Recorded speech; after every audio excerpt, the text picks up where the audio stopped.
And now, after years of planning, sweating, and going broke, here is the Boots and Whiskey Podcast with Jim Belisle. I'll alert the media. Why they would give this man a podcast is anyone's guess. Then there is what could only be a bizarre coincidence or something else. Welcome to the Boots and Whiskey Podcast with Jim Belisle. Fat, drunk, and stupid is no way to go through life, sir. Country music and fine moonshine. Finally, a podcast that lets it all hang out. Let's level with America. Got your boots? Ready for some whiskey? These boots are made for walking. One of these days, these boots are gonna walk all over you. And now, the Boots and Whiskey Podcast with Jim Belisle. Hey everyone, Jim here, Boots and Whiskey Podcast. Welcome to another episode of the show. We have Adam Chaffins here today. We had a I don't want to say a busy weekend, but Saturday we got invited out to the big Thomas Rush show at Fenway. We'll get to that at the end. I just wanted to make mention of it. Hell of a time. But we have Adam here. Adam is a great dude. His music's absolutely fantastic. It's like it's recognizable. It's homey. It's very good. What he's doing. I love this dude's story. He's a cool guy. I apologize it's taken this long, Adam, to get out. You'll start to notice a trend here if you listen to this show on a on a regular basis. What we do is we do like clumps of episodes, where we'll record a bunch of episodes in a couple of weeks' time, and then it takes us a while to get them up, unless it's something pressing and needs to come out right away. But yeah, so I apologize for all that. This is what happens. What else? I'm exhausted. You know, it's Monday when I'm recording this, but this will come out. You'll see this on Tuesday. Just tired. We had a great weekend. It was a good time. And that's that. I don't think there's anything crazy coming up. Really, just keep checking the socials and all that. We still are up for a Jersey Music Award. I don't know when the voting for that is going to start, but when it does, we'd appreciate a vote. That's that. So thanks for tuning in today. Adam Chaffins is here. Like I said, great dude, enjoyable conversation. We'll see you on the flip side, guys. Cheers. No, the way this show works is I expect some sort of malfunction. Right, yeah. At some point. That's how it goes with the interwebs broadcast these days, it seems. It sure is. It sure is. Awesome. So like I was saying, your sound is incredible. Like it's got everything I love wrapped into it. Oh, thanks, man. That means a lot. Yeah. Cheers. So how did you start this journey? Like where did you have you always been playing music, or is this something that's... Yeah, music's kind of run deep for me. I started, it's the farthest memory that I have is making music. I've just been doing it for so long. Even in starting in school and stuff, playing music. I had a band when I was like 11, but I grew up just kind of fascinated with it and fascinated with the radio, and because that was the only real outreach of music I had, and buying cassette tapes and CDs when those became available. Just absorbing and getting as much music as I possibly could from whatever outlet, and trying to just jump into everything head first was it's my earliest memory is wanting to be a musician or being around musicians. Yeah. Now, so where did you grow up? I grew up in East Kentucky. Okay. Far east, this little town called Louisa in Lawrence County, Kentucky. So like closer to like West Virginia, like that area? Literally, the joke is you can throw a rock to West Virginia from my hometown, just downtown, across the river. Yeah, it's real close. And nice. Southern West Virginia, Southern Ohio, the tri-state kind of region is really, as much as I'm from East Kentucky, like I spent a lot of time in West Virginia and Southern Ohio as well, kind of growing up, because that's where stuff was compared to where we lived. Right. Now when you're growing up, right, what kind of music are you gravitating to? Are you gravitating towards that, like, that Appalachian kind of sound, or are you more like rebel and Well, I grew up off of US 23, which they call Country Music Highway. Okay, yeah. So like Ricky Skaggs is from my hometown, and the Judds are from around there, and Billy Ray Cyrus. Those were people kind of popping off when I was a kid. Yeah. So that was just the thick of it. Being from there, it was kind of everywhere. So it kind of started, definitely in '90s country land was like what I grew up really in love with. And then just whatever radio hits were on, what my mom and dad listened to, and dad listened to a lot of classic rock and like compilation discs of Willie Nelson and Johnny Cash and Merle and all the classics, as well with of some Bon Jovi and that kind of shit tossed in there. Yeah, you gotta have that. Yeah, so that was it until I got to middle school and being in kind of like joining the band, and had a really cool band director who played bass and guitar, and he liked stuff that wasn't wind band music too, and that was kind of the segue into more bluegrass music and jazz, and clearly I grew up going to Free Will Baptist Church every Sunday, so there's tons of gospel influence, which was like early soul music for me. That was my first kind of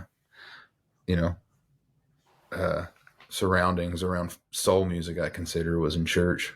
Yeah. Now, when you were in band, right, and in high school and stuff, what were you playing? I played trumpet, unless it was a different scenario, and then I'd play bass. I played electric bass in the middle school band, and then the high school band and pep band and all that stuff. So that was like early ensemble playing for me, was that, as well as, playing in church bands and that kind of the stuff you did wherever you could find music, whether it was just what was there, Could you pick up a trumpet now and play it? I try to get it out. What's funny is towards the end of college, I was like, man, I'm going to move to Nashville, and I bet there's going to be a scenario where I can play horn on a track, and that just never happens. So I got my chops pretty good until I moved here and was just playing other things so much that it kind of went away. But I do try to get it out at least twice a year, and play a scale from low C to high C to prove that I can still do it. And then, I clean my horn out and then put it back in the case. I think it mostly is just, I just kind of gotten away from that sound sonically. It was just, I think you go through phases of like, I really like this kind of stuff. I don't like this kind of stuff. And maybe I'm coming out of a phase, the anti-horn phase, but I found myself in an anti-horn wormhole. Yeah. There's a lot more opportunities probably to get it out recording at home, and some other projects I've been producing. So I'm sure it will see the light of day sooner or later. Yeah. So when you go to you said you wanted to be in music some sort of way, right? When you go to college, what's the backup plan then? What was the goal there? Well, that was the thing. It was like, it seemed like the only way to get out of where I was from was to go to college. Yeah. And I felt like I just wanted to learn more about music before I started making my own. And I was just really obsessed with that. And I had some scholarship opportunities to go to school, and it was like, from my family's perspective, it was like, well, you're an idiot if you don't go to college with a scholarship. So I just kind of got sucked into doing that. I guess the backup plan was to be a music teacher. Oh, okay. Yeah. So I wanted to go to grad school. Grad school's as far as I made it. I got a year of that, and I was like, I'm done with this shit. Yeah. I just was so burnt out on it, and also just the point of it, and just feeling like it didn't seem like a very good plan B. Sure. It seemed like a worse. I was like, I think I'm making more money playing music right now when I first got to town than I would have had I been a music teacher. Oh, absolutely. And I just just jumped ship abruptly. Yeah. From all that. Yeah. I wanted to be a high school history teacher for the longest time, and I started doing all those kind of classes and doing student teaching, and I was like, this is just not like, I felt like I wasn't old enough to do it, if that makes sense. You know what I mean? Yeah. I guess, yeah, there's a lot of trial and error and sitting around and waiting and learning in that. And there's so many people gifted for it. I was ready to ramble. Yeah. I was just ready to get on the road. And at that point, I hadn't really seen much outside of Eastern Kentucky and, Myrtle Beach. Yeah. That was kind of the only thing of the world I'd seen it to that point. So I was just ready to go. And I feel like I moved to Nashville to just jump in vans and buses with people and just be out on the road and experience life that way. So I was just so done with the classroom, and Yeah. still am. There's no way I could go back to it. No. Yeah. But it seems like an ancient part of my life now, going to school. Yeah. Now, for the sound that you have, right? Is this the sound you've always had, or is this kind of like where you've ended up? Yeah, well, I feel like every record an artist makes should be where they ended up to that point. That's fair.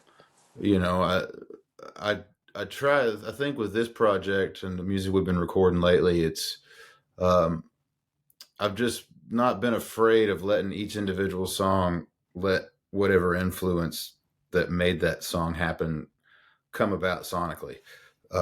So definitely, it's the end result of just years of trial and error and writing hundreds of songs and going through the gamut of what this is and that is, and I feel like your tastes sometimes don't catch up to your abilities. Yeah. And I've just tried to let that just happen. And especially co-writing is a lot easier because other people are moving at a different wavelength and a different pattern, and just like letting myself jump on other people's ships and then jumping off when need be was a big part of this process and a big part of like getting to now. So yeah, it took yeah, I definitely wouldn't have made this project. It's so different from my first record, but also a continuation of that as well, and just letting myself be more vulnerable to certain things and making something that was fun was more of a goal for this. So I feel like my music now is more fun. I feel like there's so much dull everywhere else, and there's so much stuff that sounds the same, and maybe that's not necessarily dull. I just hear a lot of the same stuff over and over again, and it's just I don't see the point in just contributing to the same old stuff over and over again. Yeah. Which, living in Nashville, you see quite a bit of that. So I definitely will say that tried to put myself in a place other people aren't. Yeah. Yeah. Especially being in Nashville, where we talk about it here a lot, where how cookie cutter it is. It's like it's just a machine. Can be, yeah. Right. Yeah. Just pumping out the same kind of sound over and over and over again. But like, I mean, you also see, now where, the sounds like you and, the guys like you and Charles and, the list goes on and on and on, like that's becoming more popular without radio play. Yeah. Because people have so much access to everything, that, it's a bizarre world when you make music that isn't the same fish that's at the fish market. Right. When you got a new fish that's at the market, everybody's like, this is cool, but I don't know how to market it. Right. And it's like, it's too easy to market. We're marketing this stuff. Just put it on that table with all the other fish. And it's like, well, this is not from the same part of the ocean as those fish. And I think that's the tough thing, honestly, more than anything. I truly feel like we're edging more towards a genreless world where we're getting back to where music is just music and everyone can have their own idioms of whatever. But we're so far away from the traditional roots of all of it. Like everything is so removed, from the way that Flatt and Scruggs lived and the way that Bill Monroe lived and the way that Hank Williams lived and all these Johnny Cash. We're so far removed from that. And everyone that has so many more influences, and those guys were influenced by a lot too. They just it wasn't as much. There wasn't as much around as there is now. So I think if you don't let some of that in, It's like you're walking around with hands over your ears, like Yeah. not paying attention to the pulse that is the universe and the music that comes out and what kind of triggers and is the muse for songwriters. Yeah. Now, do you think, you know, based on what you're doing and the way, the state, I love to ask this question, but the state of country music, do you think it's lost what it is or what it was or what I don't want to say should be, but Well, I feel like I think country music, and I'm sure a lot of people would be like, he didn't know what he's talking about, and that's fine because they probably don't either. Um, the like country music to me is kind of more like what Americana music was 10 years ago, whereas okay. it's become a more open umbrella. Yeah. Like I feel like Americana music for the longest time was, well, if it's not this, it's that, and now country is kind of overlapping that same thing Right. of being like, oh, well, this is cool too, and it's like, well, is traditional country Americana? Like, Yeah. because it wasn't to me 10 years ago, 20 years ago, it wouldn't have been called that. But folk music is like, what the fuck is folk music now? Right. Either, Right. So it's all kind of folk music in this world. I think it just gets down to like the difference in music that's made from an earnest, honest place and music that is made strategically to make money. I think that's where we're at. Yeah.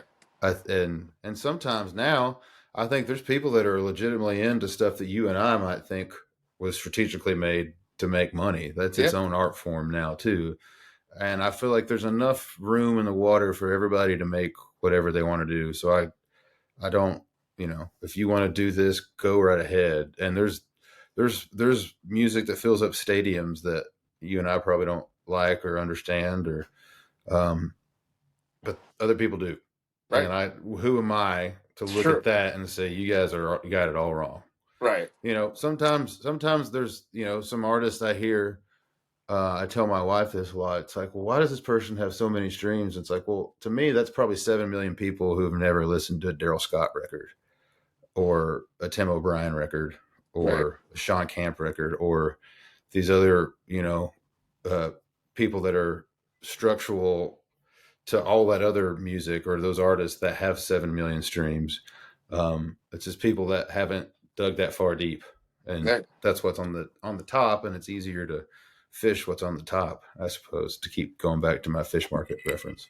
No, I'm not gonna. I don't want to throw you to the wolves or anything, or put you in a spot. I could care less at this point, man. You've been 15 years in Nashville. I've kind of seen it all, and I don't mind calling a spade a spade. And I'm with you. But like it's sometimes I've been to a few pop shows and whatnot, and I don't go to a lot of them for obvious reasons. But it's like I don't know if a lot of I'm probably gonna get shit on for this, but a lot of people that ingest that kind of music, I don't think they would get it. I don't think they would understand an artist that actually had something to say. I mean, there is that, and there's pop music that says stuff. Okay. I think the hardest songs you can write are songs that are fun and actually say something. That's the hardest song to write.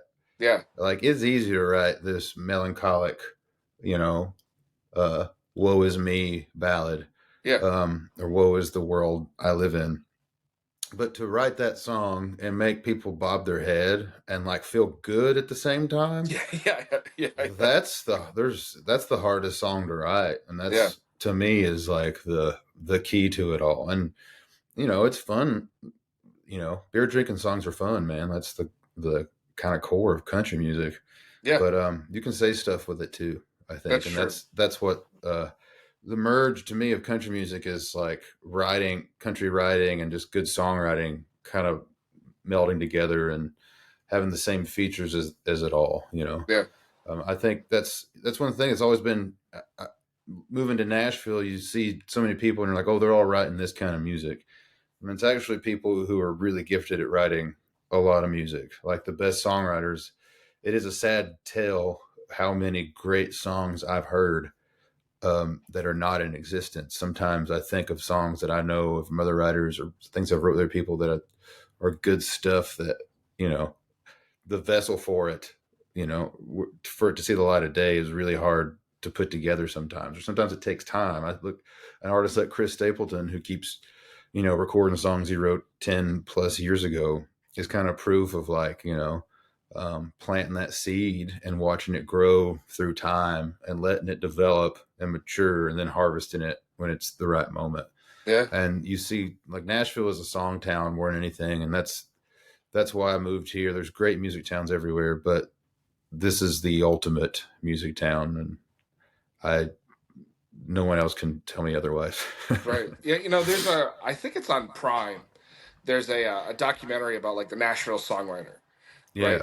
And they go into, you know, everything, you know, even outside of country music, where it's like, you know, there are songwriters in town that write pop songs and, you know, tons this, that, that and the do other. all. Right. Do And it's like, all of it. you know, I think people on the outside of the music world, like, don't necessarily see that or understand it, at least.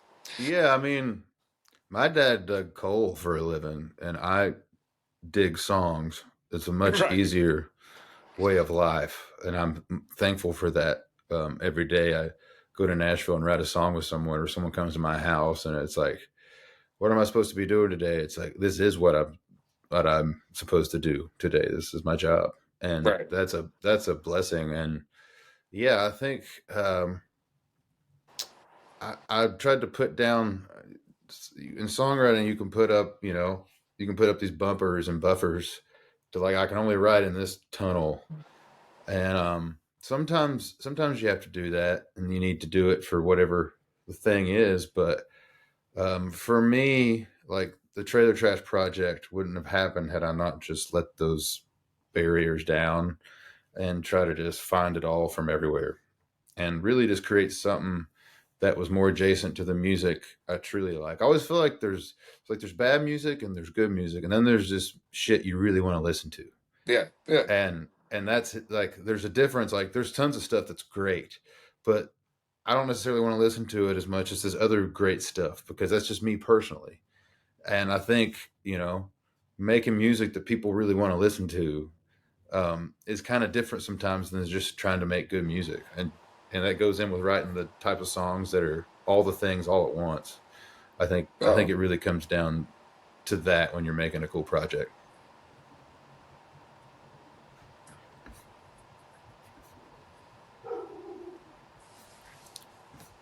Shoot.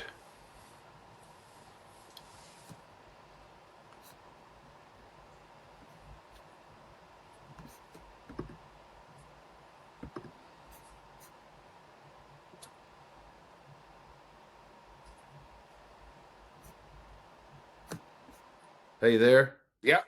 Man, it must be the weather. Yeah. Oh no, probably. Dang. And we got that. We live out in the country, but we got that high dollar internet, and I'm going to be writing a nasty email tomorrow morning. Sorry. No, it's all good. It's all good. Yeah. So what were we talking about? Because you cut off right where you were talking about. Yeah, I was in a tangent, and I looked down, and the world had frozen. I think we were just talking about writing songs and being open-minded and, you know, letting things kind of happen. And, you know, writing songs with someone else, like, you got to let your ego be at bay. You got to protect. Sometimes you got to just show up and be like, well, we're not going to get there today. But I think, you know, putting your sword down and letting it all happen, and letting what happens happen when you're writing a song gets you somewhere else. And it might be uncomfortable at first, but I've kind of learned to just let that go. And you know, that's what led to this EP. What's what led to Trailer Trash, a song like that, and all the other songs on it is just like having a look at myself, like, what's the most fun to play? I mean, my first record, you know, those songs, and that whole project is very near and dear to me, but it's a heavy thing to play live. It's just wasn't as fun to have to just play that. I just felt like those songs and that part of my life was there, and I was here, and just wanted to have music that kind of reflected now and that I enjoy play, and something that can just spread cheer and uplifting emotional promise to people, while maybe, trying to send a message at the same time. Yeah. Now, do you find so when you say that, are there certain songs you won't play? Like previously, Yeah. yeah, I feel like there's songs I don't kind of resonate with as much, or you know aren't designed as much. But I've also kind of gotten into like readapting those songs for Okay. Yeah. whatever the band setup is or happens to be then. And I've found a lot of joy in that and rediscovering that stuff as well. All right. Because I know, like a guy like Tyler Childers, right? He's like infamous for not playing some of the older stuff for whatever fucking reason, right? And like, as a consumer, or like when you go to see that person and you want to see those songs, do you have fans that are like, dude, why don't you play these songs anymore? Yeah, I mean, there's people that love stuff, but I also, I don't, I don't, I don't think enough people have probably heard that stuff yet to feel Okay. shorted. All right. Well, because you I know, guess that was the question where it's like, as an artist, songwriter, whatever, like, when you get to a point where you're playing out shows and you have fans and people paying attention and shit, like where's the line of like, I don't want to play those songs anymore, but I have to. You know what I mean? Or oh yeah. Well, I mean, yeah, I suppose, you know, if I had a hit radio song, up to this point, and maybe I despised it, that would be something. But also, I feel like, um, there's songs I still play that I know people like that I enjoy playing every time, knowing that. And yeah, there's a whole thing. Every time you play a song, you just get better at it. And I think sharing that experience with a new audience who hadn't seen the journey, it's like, oh wow, that was great for whatever reason. It's like, it took a lot of developing and building. It's yeah, like, it's so funny when I listen to songs on a record. It's like, and I like to record fast. I like to get it all done quick and just roll with it. And then nowadays you can just second guess anything over and over again and change a track completely if you want. But I like to just track everything when the band's on the floor as fast as possible and get all those ideas out. And I think that's a whole part of the process too, is just letting it all like lightning kind of come out. And then when those songs kind of keep growing and there's a folklore and, of everything that goes over time, and you just let those songs kind of happen. And I do think there's a period where, it behooves you to represent those songs as closer to the recording as possible. But then beyond that, it's like, it's fair game. It's, you know, now out doing in the it world. that way, how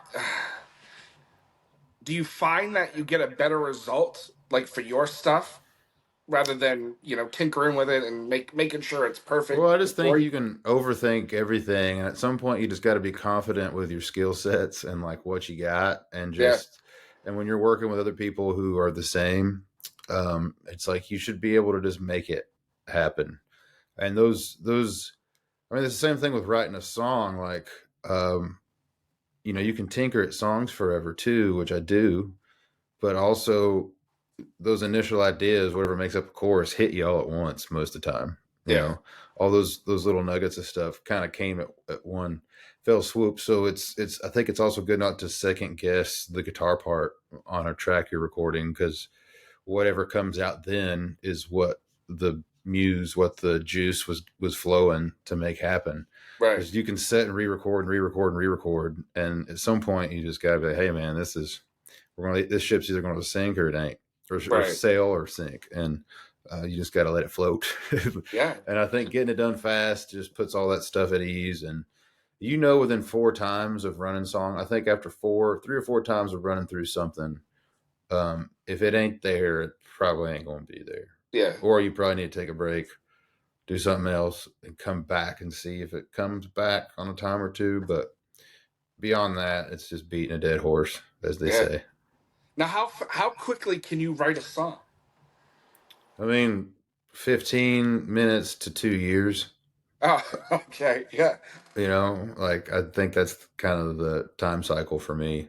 Yeah. You know, there's people, my wife and I write together a lot, and there's people we can write 2 songs in 2 hours with, or 3 songs in 2 hours, or, you know, 1 song in 20 minutes, or you can take 4 hours and write a song and beat it to death, and then it happens. I think writing a song is like creating a puzzle for yourself. Like Sure. the budding of a song is this puzzle, and then you're just trying to figure out the puzzle as best as possible, you know, and you'll tell at the end. You can tell at the end if you solved it, or if it's like, I don't know if you necessarily connected all the dots on this guy, you Right. know. So Not that's sure the if that piece actually fits there or not. yeah, like you'll figure it out at the end. And I mean, this it's also subjective, man. Some things can hit you a certain way. It's like there's certain songs you hear in certain atmospheres or certain environments that just spark different. Yeah. And the more you write songs, the more comfortable you get with songs, and the more vulnerable you get with songs as well. Yeah. Yeah. Now, so when you are writing and doing that sort of thing, and when you're writing for either somebody else or somebody else is with you, do you take everything in with you? Like if you're working on something, do you that you Yeah, really have a passion for, and you're like, this is gonna be my song. Do you even bring it to the table, or do you just yeah. There's, you know, I think you learn the people that are your people for that, and sometimes something that you wouldn't have considered to be something maybe you would do ends up being something you would do. Um, but yeah, I mean, man, there's so many ways to do it. I don't really have. That's what's so difficult. It'd probably be easier if I was just like, I just do it this way.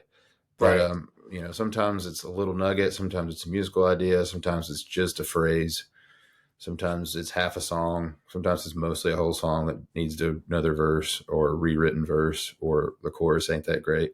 Yeah, And that's why you bring it to somebody else, like, hey, I'm done kicking this thing around, but maybe you got a better coat of paint we can put on it. Um, so there's, I think, yeah, after years of doing it, you just get to that point where, you know, I just try to let the sun shine wherever it wants to. right, right. Now, do you have songs that you've written and gotten all together and they're polished, and you go through them a few times and you're like, no, not doing this one anymore. Like, fuck it. Oh yeah, all the Yeah. time. Yeah, totally.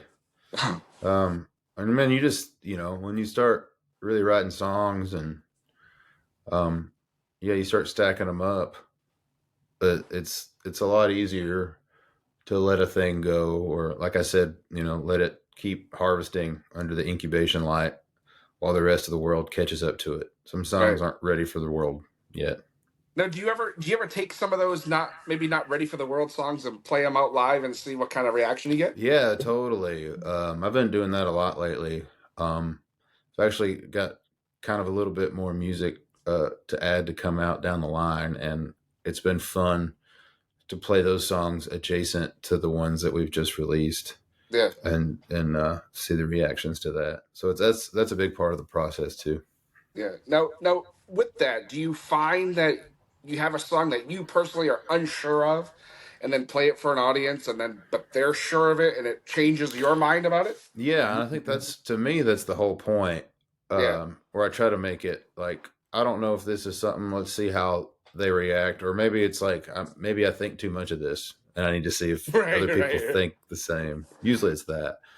Um, yeah, it's, you know, it's always learning experience, you know, and until you've recorded it, it's an open world. I mean, there's the songs on this EP I've played so many different ways live until, you know, Living to My Dying Day had so many different, that song got demoed twice.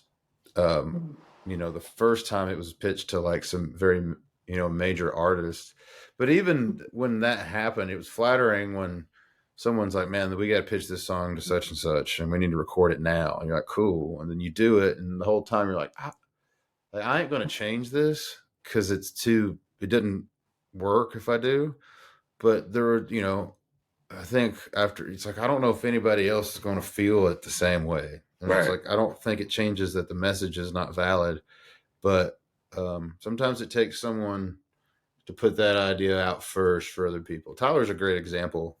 You know, there's a lot of people cover his songs, and it's because they've heard him do them Right. that they're like, this is great.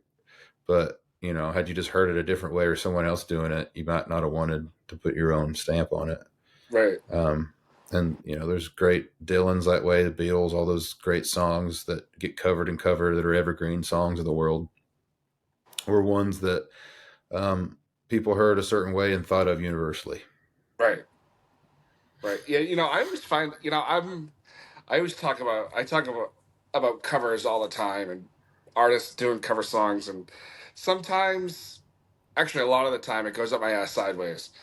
And only because, like, if I'm going to see a show with a headliner that I know, like, their catalog front to back, you know, whatever, like, Yeah. I want to hear those original songs, right? Right. But, like, the more I think about it, it's like, all right, so every now and again, a cover is needed, right? Where it's, you It need can really, to throw, it can you need pull to a throw whole the audience a nugget. together. It can pull Right. the audience together for your shit too, or for Right. stuff they haven't heard. Right. And it's like people also, it's a frame of reference of like, where are you coming from? And then Right. you hear a cover or you hear a way that they do a cover, and it puts a lot more context on that person, especially if they're not, you know, heard of as much or Right. whatever. But yeah, I mean, there's so many great songs out there. Sometimes we don't need more, you know, Right.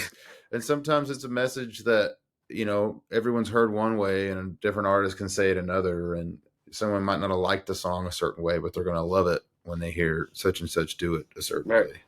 So, I mean, yeah, it's you know, you don't want to be a karaoke band Right. or a wedding cover band. And those are fun gigs for that stuff too. People want that when they want it.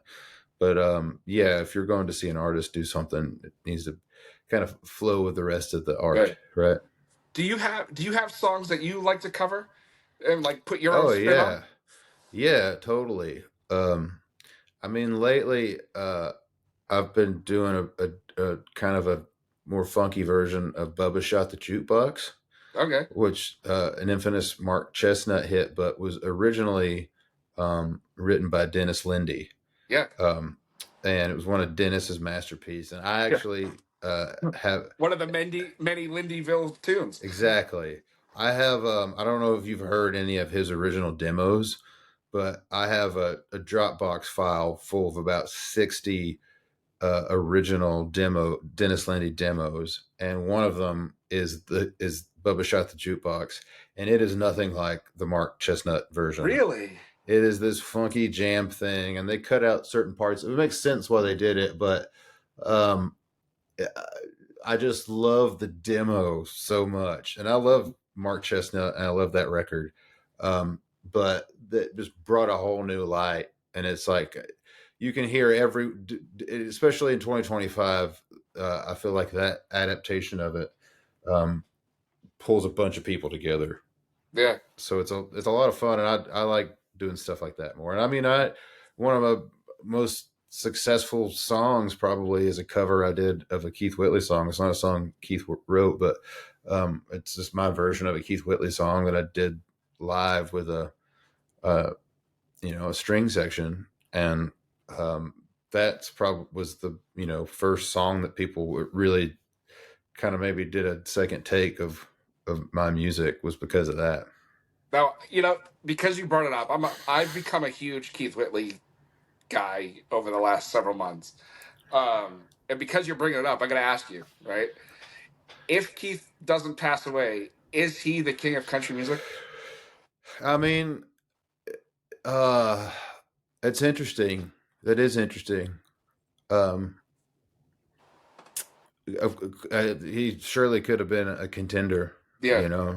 It's I think Keith's music is so specific too, and there's so much lonesome in his music. Yeah. There's more lonesome in his music than George Strait and Alan Jackson, which to me it's like splitting hairs. Those are, if there's a king of country music, I don't know how you don't like Alan Jackson. To me is as king of country music as anybody. Yeah.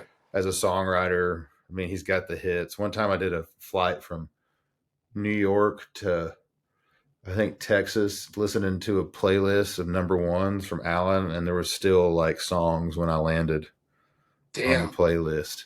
So, and like he wrote a bunch of those himself Yeah. too. Like those early songs, like what got him off the ground was his writing.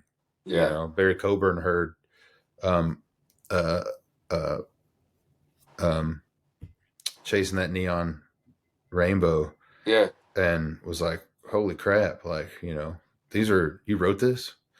So to me it's like they probably filled a void where Whitley left, you Yeah. know, but also he inspired all that, It's true. you know. That's true.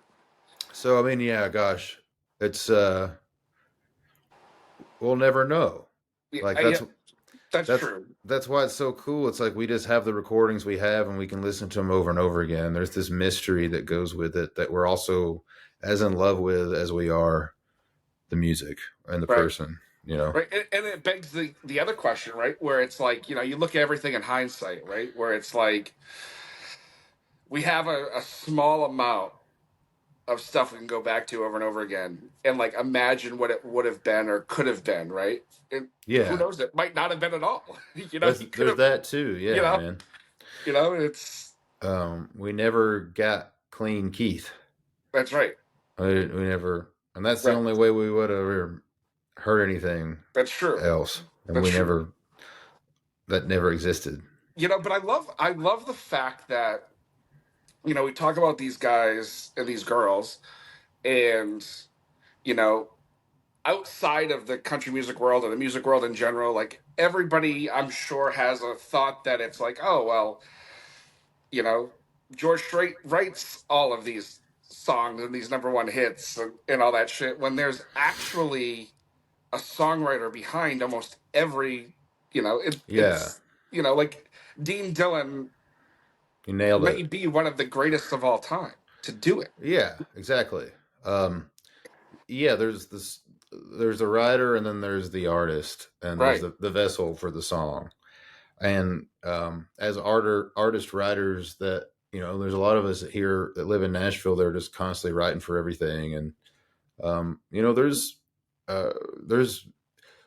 major artists out now who have co-writes on other major artists or lesser artist songs that you might not know about. Right. And that was because they either were trying to write it for them and usually that's the case and someone else on it picks it up or another artist writes it, you know. So there's all those scenarios. And that was such a common thing back in the day. You know, we were watching that Bob Dylan documentary last night. So all that kind of stuff's fresh in my head, but it was just a common thing to just cover other people's songs. You know, that's a big thing for Willie Nelson, Right. was having songs that Fair and Young wanted to sing that you never would have heard. And Willie made them hits after the fact, but it was, you know, stuff like that. It kind of all works. That's also just goes back to having an open mind as an artist and not being too proud and of yourself or think too much of what you do, because we're all, you know, it's all for an audience. It's for yourself, but to keep doing it all the time, it has to resonate with somebody. Yeah. And if you're not really resonating with someone, then it's what are you doing? Now, was that hard though? Right? Like as a songwriter, like if you have this song and you really want it to do something, right, and somebody else takes it and does something with it, like is there a level of ego of like, son of a bitch, that's my song, but so and so made it a hit? I mean, that happens. I guess you hear tales of that. And I know some people, not necessarily in country music or that live here, but I've worked with artists who that has happened to, and they never could get over it, even if Yeah. it made them millionaires. They just never could get over it. To me, it would be like anyone listening to the sound of my voice, you're welcome to record the songs off of my record, and I hope you make them big hits. Like at this point in the game, you know, I want the songs live on more than the artist, and that's true. Good ones do. I mean, there's a bunch of people who probably know multiple Dean Dillon songs, but don't know who Dean Dillon is. Dean Dillon. Right. You know. Right. It's kind of like, going back to Willie, like, everybody knows Crazy because of Patsy. You Right. know, Yeah. no, nobody knows that I don't want to say nobody, but the majority of the public doesn't even realize it's a Willie Nelson song. Or, I mean, Help Me Make It Through the Night, I think is one of the best country songs, and everyone thinks other versions of it are the original versions when, Right.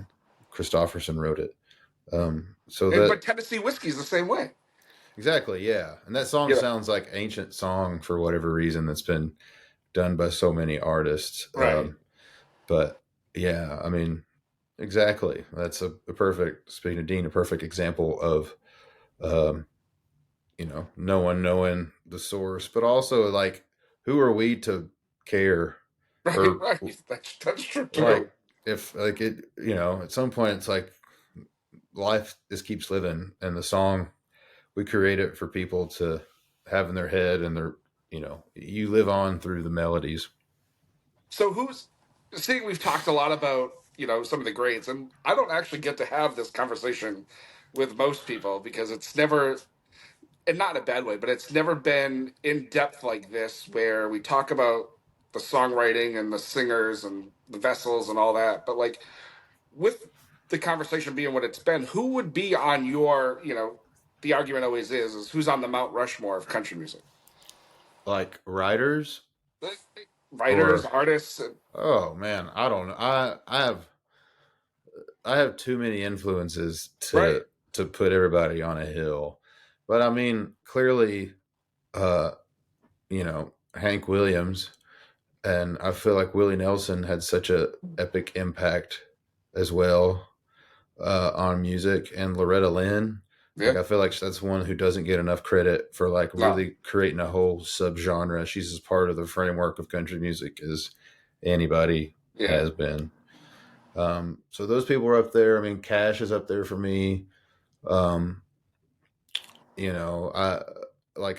Hartford is a was a great songwriter that contributed a lot to the more mainstream things, and also had this kind of whole sideshow thing happening with it. Man, there's just so many folks. I could just sit here and talk and talk and talk. I hate to discount anyone, but those people are kind of at the top of the list for me. Of like, okay, I can never get tired of listening to a Willie Nelson record. It's like it's the Bible. It's the country music Bible to me. It really is. And it's like you go through the eras of music, and like, I mean, Alan is one of my absolute favorites from the modern more modern era, which to kids now he's classic country, right? But I think that's what makes him so country, is that I love Alan and Keith, who produced those records, Keith Siegel. Like, you can listen to old Alan and new Alan because he's still making great records, and they live on the same playlist. They live sonically, and they sound so timeless, right? And it's really hard to make timeless records. And that, to me, music that is timeless is like Rushmore status, And that's like Stapleton's music's the same way. Like, it's going to be timeless music. Like, we're already, those records came out 10 years ago and we're still singing them, Right. You think about Stapleton, and that first record he came out with, Traveler. Like, I remember when that came out, and that's one of those albums that there was no song you wanted to skip. Yeah. Like, you could put it on and listen to it front to back, and that's the good stuff, man. Yeah. When it's undeniable, even if you're like, I don't necessarily want to listen to this song, but you're like, it's a great song. Right. That's the trick of all of it, isn't it? Yeah, it really is. It really is. I'm not wearing boots, but I am drinking whiskey. Yeah, so. Well, I don't have my boots on or my whiskey in hand because it's been a rough few weeks drinking. So. Okay. But Recovery Monday. I've been under the weather up until the last little bit. So today a whiskey sounded good, and I was like, I'm doing a whiskey podcast. What is your whiskey of choice? Well, this happened because we used to do a segment. We used to do that segment where it was like, "What are your boots? What are your whiskey?" And then it got to be too fucking Mickey Mouse for me, so I stopped asking. It gets a little like, what's your corporate sponsor? Right. Maker's Mark and Right, right. sure. Um, this is actually a single barrel Buffalo Trace All right. that was I really like it. The single barrel, the reserve bottles that you could like, there's a here I live outside of Nashville, and there's a great little liquor store that has prize bourbon drops, and I mean they'll have good stuff. You can get Elmer tea and some really cool things, but when their private selection for Buffalo Trace comes out, I'm always, because it's just a few steps below. um it's the Pappy Van Winkle family Right. of bourbon, so the Buffalo Trace stuff has that same distinct taste, and it's just so smooth. Like, this is a really good. I've savored this bottle I've had for a year and a half, and I have my neighbor is a bourbon aficionado, and if I sometimes I'll get to that bourbon drop, or I'll have something more that he wants, and he's got a deeper collection than I do, and I just went through and did a nice trade on a couple bottles of this single barrel Buffalo Trace, so I'm in business for a little bit, but Nice. It's a good casual sipper for sure. Yeah, I've never had anything bad come out of Buffalo Trace. I got invited to be a Tennessee Squire, so I have that. But just it's cool. It's What's a Tennessee Squire? I don't know about this. Oh, all right. So to be a Tennessee Squire, you have to be invited, and it's like I own a parcel of land at the JD Distillery. Oh, so it's a Jack Daniels. Yeah, it's a Jack Daniels thing. Like a Jack's not my favorite, but it's like it's what you do to get into the whiskey world. I think, it's like the Budweiser of whiskey. Yeah, to me that's Maker's Mark. Really? That's the bottom of it starts there. Okay. I think that's where it starts, and maybe I still think Evan Williams is a fine bourbon. The Evan Williams Bottle and Bond is one of the best. I don't even, what are those, $15, $16 bottle of bourbon. It used to be like $9 when I was in college, but I'm sure it's about $15 now. Those are good whiskeys, but yeah, I don't know. Once you start drinking good shit, it's tough to like. It is, and I don't try to drink near as much as I used to, so I'm not looking for an economical whiskey at this point in my life. It's just if I'm going to drink it, it's going to be good. That's where I'm kind of at with it.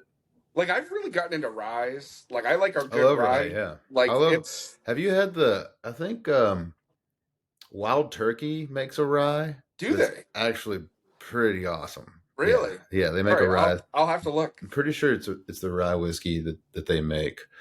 There's another new distillery.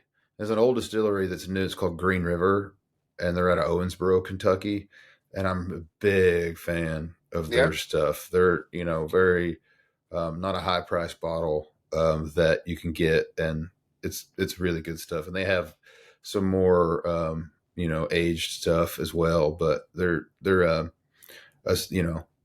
budding company that's on the rise back, and I recommend. Yeah, they're a distillery we've worked with in the past and are good friends with. They're out of Vail, Colorado. They're called 10th Mountain Whiskey Company, and they have a rye that is absolutely fantastic. Yeah, I've had some good Colorado whiskey. Yeah. Like, it's almost surprising. Yeah. Well, I guess it's a different climate out there as well, and it does its own different thing.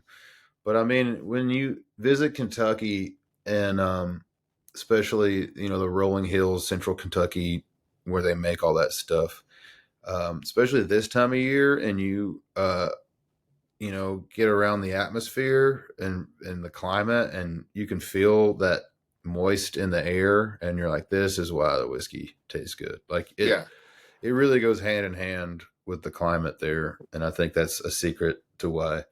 Same reason why good Scotch is good Scotch, because of where they make it in Scotland. You can taste the sea. It's like you can taste the mountain, the rolling hill dew in Kentucky stuff.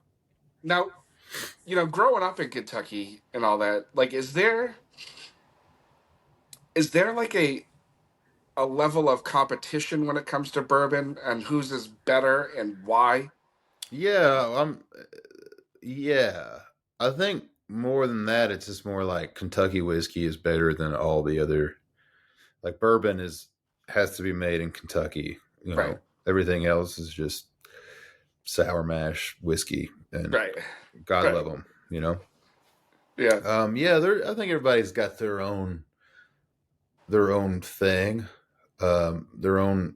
I live by this school, and a big one is like different distillers, master distillers that have the different variations of stuff. Um, Whereas Buffalo Trace, and then you got Baker's and Woodford and all those different you know variations of it. It's like I definitely feel like I'm more of in the Buffalo Trace Yeah. camp of whiskey and their lineage. Big Yeah, fan of that. and I am too. And like people talk about Woodford all the time, and like that's one I just could never get into. I'll drink Woodford. I don't mind it. Yeah, I'm not gonna name the ones I don't like because to each their own. right. But there are some that are popular that I just like. I don't know. Yeah, But I don't mind a Woodford Reserve. That you know, yeah, if I see that, if I'm traveling outside of the country and I see the Makers or Woodford on the shelf, it's like it's a cool feeling to be like, man, that thing traveled about the same distance as I did, right. to get here. So that I always think those are cool things. Yeah, that is cool. And it's well, now that you've brought it up, now what are your boots? Because My we have boots. we haven't done this in a while. I So mean, honestly, uh, I'm into the Tacovas. yeah, I've got so many Tacova boots. I've had some resold multiple times. They're just the most comfortable boot. I feel great walking around in them, and traveling. They're just a good. I wear a size 14 boot, so that takes up half a fucking suitcase most of the time. yeah, And having a boot like some of their, the Dean, I think it's like the zip boot. I think that's what it's called. Um, Whichever one that has the half zip is such a great suitcase backpack boot. Um, so I'm a big fan of that stuff. Can't yeah, say I diss it at this point in the game. yeah, yeah. So for what you're doing and your music and all that, what do you got? What's on the horizon? What's the rest of the year look like? Whether it's touring or Man, there's some shows I'm on hold for some support slots that I hope kind of come in throughout the summer. So we'll see about that, and some doing some more shows about to kind of announce in town with my band, and more of that. And I'm happy to say that there's more music on the way, maybe sooner than nice. later. So excited about that, and I feel like we're just starting to tell the trailer trash story, and it's great talking to folks like you and people that are just getting into the music. It's a good sign of like, all right, it's starting to resonate. And, I think just letting things out in doses, everyone seems to like things in short doses, and I Yeah. do myself. So, we're just slowly, there's a bigger story to tell, and we're just starting to tell it. So excited Awesome. to keep the story going. Yeah. Well, tell everybody how they can keep the story going and how to follow Man, you and all yeah, that stuff. I'm on we're posting on the socials all the time on Instagram at Adam Chaffins and TikTok and Facebook, and you get a YouTube channel with a bunch of new music videos. There's a great music video for Trailer Trash that stars my dog and my wife, that's out there, and you can see it on CMT right now too. So whatever your favorite way is on Spotify and stream away, you can get copy vinyl or CD copy on my website, adamchaffins.com. The website's a great place to find all the things, adamchaffins.com, CHAFFINS. I'm sure I'll have it written somewhere on the screen people see. But yeah, man, I'm all over the place. Well, man, I like I said, I love what you're doing. I love what you do. It's been Thank you, great man. to get to know you Yeah, and likewise. shoot the shit, man. It's cool. Well, thanks for having me on here. Sorry Anytime. for any technical Yeah, dude, glitching, but that's It's the It's world we live. yeah, it's par for the course at this point. Yeah, awesome, brother. All Thank right, you, Adam. man. Well, we'll talk to you soon, and have a great rest of your weekend. You too, man. See Happy ya. holidays. Cheers. Well, there you have it, everybody. Our conversation with Adam Chaffins. Great time again, Adam. Thank you so much for being here. Real pleasure to get to know you and hear your story. It's really cool, man. Um, Now, touching on what I said earlier about Thomas Rhett this past weekend, we so grateful for TR's PR team, TR's PR team, for inviting us out and doing the thing. You know, we saw TR 2 years ago at the Garden here in Boston, and another one of those experiences where we got the invite, and it was great. It was absolutely fantastic. Got to meet him the whole 9 yards. Didn't get to meet him this time. Didn't get to say hello, but that's okay. I mean, with a scale like that, I mean, give me a break. Um, and the Costellos opened up. They were absolutely fantastic. If you haven't seen or heard them, go check them out. They're three sisters. Absolutely fantastic. And then Tucker Wetmore, who I would argue should have been the direct support for the show because Tucker was absolutely fantastic. This dude's got it going, and I think he's going to be the next big thing in country music. I really do. And then Teddy Swims, he was direct support for the show. Um, great voice. I don't know that I would see him again, only because it's not quite my style of music, really. But he's got some love songs that'll bring you to your knees, man. And like, I bet his story is freaking crazy. I would love to pick his brain a little bit. Um, and then obviously, TR Thomas Rhett, headlining a hell of a show. Absolutely fantastic. It was hot as shit. I stupidly wore jeans and boots because I'm a moron. Um, and my legs still hurt. I know I sound like a big bitch, but it was brutal. It was brutal. I mean, you're standing up there for all that time, drinking. It happens. But anyway, we'll be back next week for another episode. I don't know who's gonna be next week. I got a lot of backlog, so we'll figure out somebody. And until then, we'll talk to you later, guys. Have a great week. Be good to each other. Um, Cheers.